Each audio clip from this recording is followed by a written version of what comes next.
Chapter 1. Snow Without Sound Expanded. The train had stopped hours ago.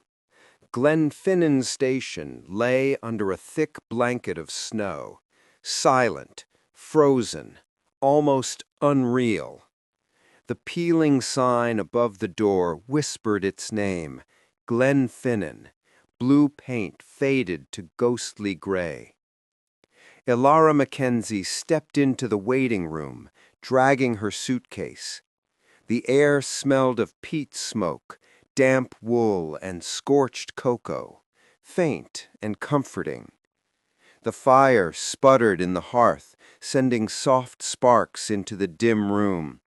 The vending machine hummed weakly, a dying heartbeat in the cold. She sank onto the wooden bench, exhausted, fingers brushing the vintage Polaroid tucked in her bag, a relic from a life she no longer believed in. She hadn't touched it since the night her fiancé betrayed her. A soft clatter drew her gaze. A man crouched by the fire, coaxing embers to life. His coat was dark with melted snow, hair curling damply at the edges. "Didn't mean to startle you," he said, voice low and warm. "I wasn't startled," she replied, her voice barely above a whisper. "Stranded too, then?" he asked, taking a seat at the opposite end of the bench. She nodded, unsure why she already trusted him. He offered a small flask. "For the chill?" She hesitated, then took a sip. The burn spread warmth through her chest, thawing more than the cold. "I'm Callum," he said. "Elara." Outside, snow battered the windows, relentless.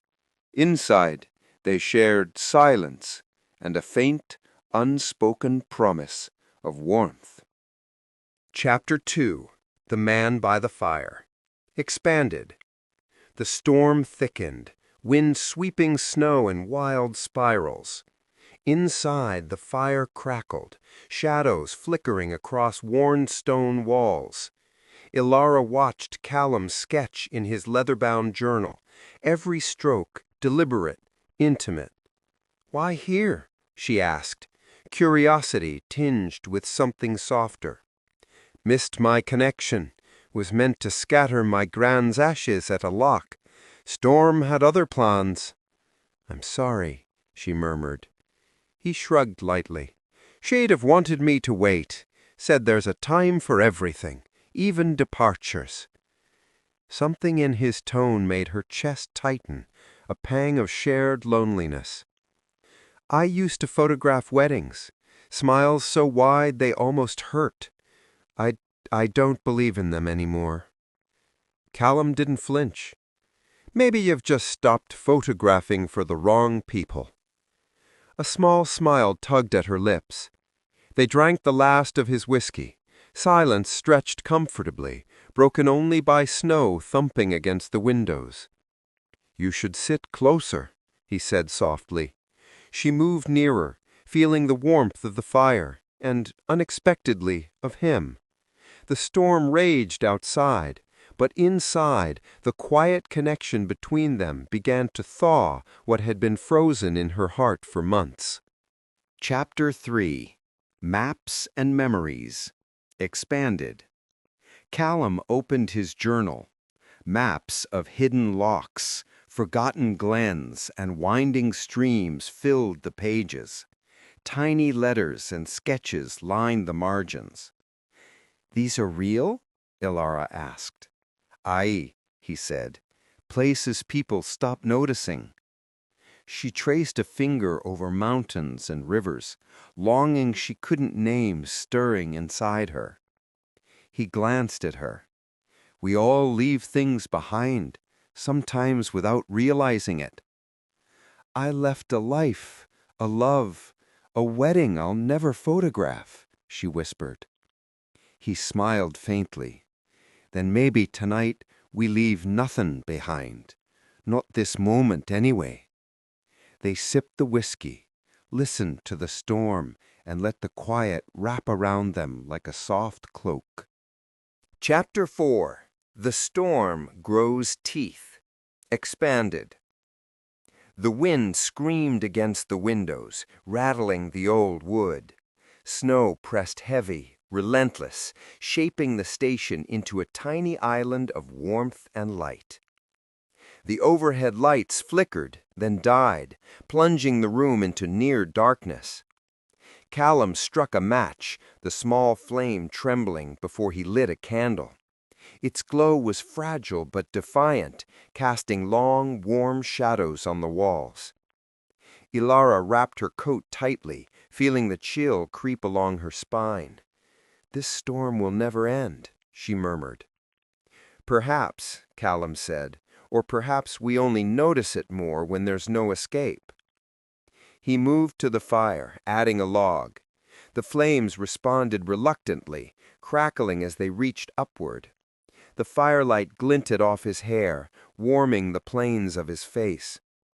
Elara watched him quietly, noticing the subtle lines of his hands, the way his eyes softened when he looked at the flames.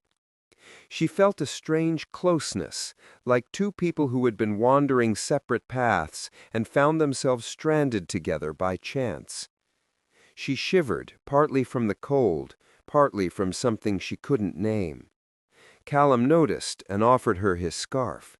She hesitated, then let him wrap it around her shoulders. It smelled faintly of wood smoke and earth. "Better?" he asked. She nodded, leaning just slightly toward him. "Better," she said. Outside, the blizzard roared, a wild and untamed creature. Inside, the station was a sanctuary fragile and intimate, held together by candlelight, fire, and the quiet companionship of strangers. Chapter 5. The Dare Expanded. Callum noticed the Polaroid camera resting in her lap. "You were a photographer once, weren't you?" "I used to photograph weddings," she said softly. "Perfect smiles, perfect nights. But nothing felt real. Not anymore." He studied her for a long moment. "Then take one tonight. Just one. No rehearsed smiles, no clients, just the truth of this moment." Her fingers trembled slightly around the camera. I don't know if I can." "Good," he said, a small smile tugging at his lips. "One photo, then it's done." She raised the camera to her eye, hesitating, trying to frame the scene. Callum bent over his journal, pencil scratching gently, firelight dancing across his face. Click. The flash illuminated the tiny room. Snow swirled outside like stars caught in glass. The Polaroid slid from the camera, developing slowly in her hands. When the image finally revealed itself, she saw him, focused, serene, bathed in candlelight. "That's really me?" he asked, eyes widening. "How the light sees you," she whispered. For a moment, the world outside, the storm, the cold, the past that still ached, fell away. Chapter 6. Ashes and Paper Cranes. Expanded. Time softened between them. The whiskey bottle was nearly empty, their words shared with a quiet intimacy that had grown naturally, without force.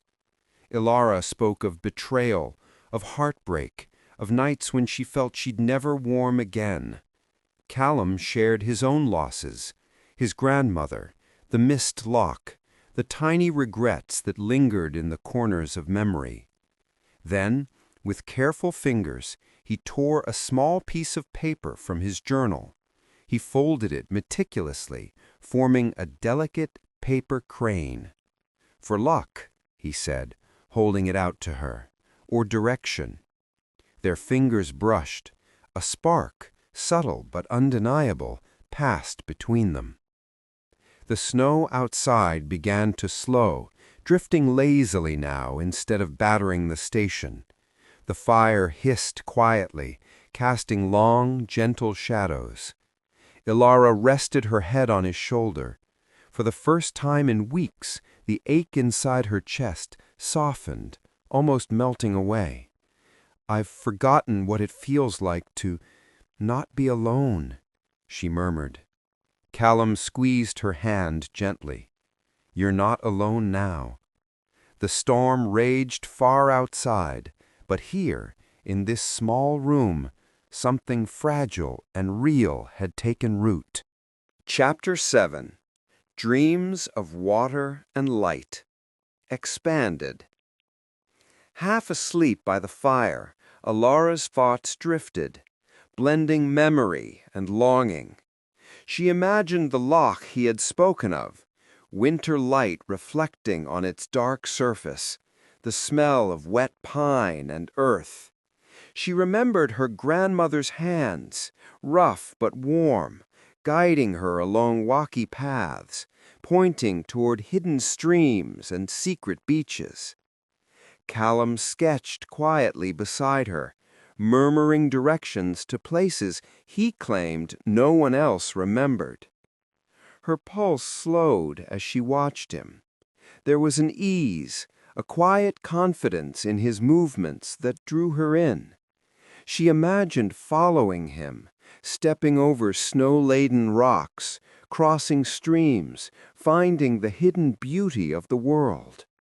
Her heartbeat matched the rhythm of pencil on paper. Something fragile, bright, and entirely unexpected was taking root inside her. She wanted to believe she could follow it wherever it led. Chapter 8.